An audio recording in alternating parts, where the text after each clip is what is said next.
ఎందుకు CPI CPM మన అడిగారు, బలం లేదు సిపిఐకి తేడా ఉంది కానీ ఓట్లు లేవంటే వాళ్ళకి అనుభవం ఉంది. మాకు మాకు మా అన్నదమ్ములు బలం ఉంది, మా ఆడపడుచులు ఆశీర్వాదాలు ఉన్నాయి. మా బలం వాళ్ళకి ఇస్తాం. సిపిఐ వాళ్ళకి గెలవాలని కోరుకుంటున్నాను. బిఎస్పీ బయటికి రావాలి. ఎంతసేపు నాయకులంటే ఏదో వారసత్వాలు. పెందుర్తి ఎమ్మెల్యే ఉన్నాడు, ఆయన కొడుకేనా వారసుడు, ఇంకెవరు కనుక ఇంకా మామూలు రాకూడదా బయటికి? తీసుకొస్తాం బయటికి. వీళ్ళు తెలుగుదేశం నాయకులు ఇవ్వగలరా? ఒక కండక్టర్ కొడుకు మీరు సీట్ ఇవ్వగలరా? మనం ఇవ్వగలం. మీరు ఒక పోలీస్ కానిస్టేబుల్ కొడుకు సీట్ ఇవ్వగలరా? మనం ఇవ్వగలం. ఎందుకంటే సాటి మనిషిని ఆ కష్టాన్ని అర్థం చేస్తున్నాం. ఒక రైతుకి ఒక ఆటో డ్రైవర్ వచ్చి మీ ఆఫీస్కి వచ్చి నేను అభ్యర్థిత్వాన్ని ఇవ్వగలం. ఒక ప్రైవేట్ మీకు ఒక అప్లికేషన్ ఇవ్వగలం. మేము చూడగలం, పరిశీలించగలం. మీకు ఆ స్థాయి వాళ్ళు చేయరు. ఎందుకంటే నేను చిన్న జీవితం నుంచి వచ్చి చిన్న జీవితం కోరుకునేవాడిని. మేబీ నేను ఫ్లైట్లో తిరగచ్చేమో, హెలికాప్టర్లో ఎగరొచ్చేమో, కానీ అది నాకు సరదా కాదు. అది ఇక్కడి నుంచి అక్కడికి వెళ్ళడానికి ఒక సాధన, ఒక వాహనం తప్ప అది లగ్జరీగా చూడండి. నేను వీళ్ళు అడుగుతున్నారు మొన్న, నీకు ఎక్కడి నుంచి వచ్చి నీ ఫ్లైట్లు, నీకు ఎక్కడి నుంచి విమానాలంటే వెళ్ళి జగన్మోహన్ రెడ్డిని అడగచ్చుగా, చంద్రబాబు గారిని అడగచ్చుగా, ఏం పవన్ కళ్యాణ్ అడుగుతాను. సరే, దానికి సమాధానం చెప్తా.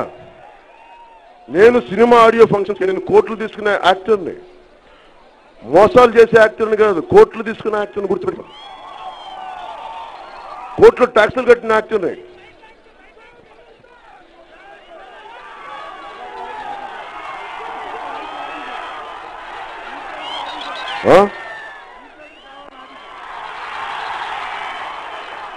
స్ట్రీట్ లైట్లు ఆపారండి.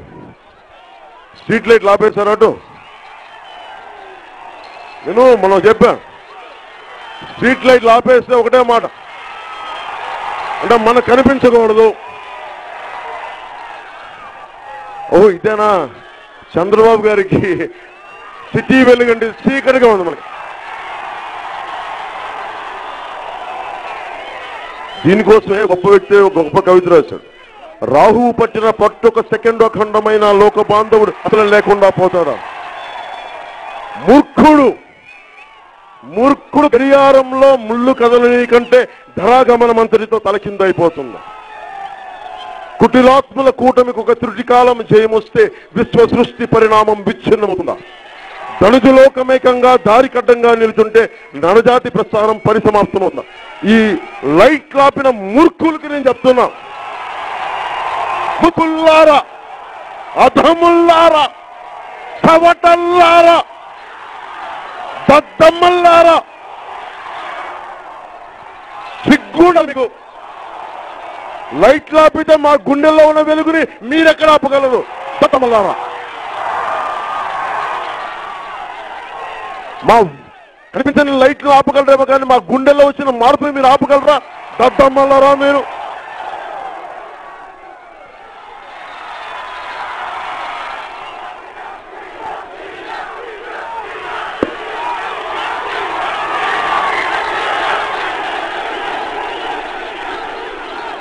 ఈ వీడియోపై మీ విలువైన కామెంట్స్ ని మాతో షేర్ చేసుకోండి.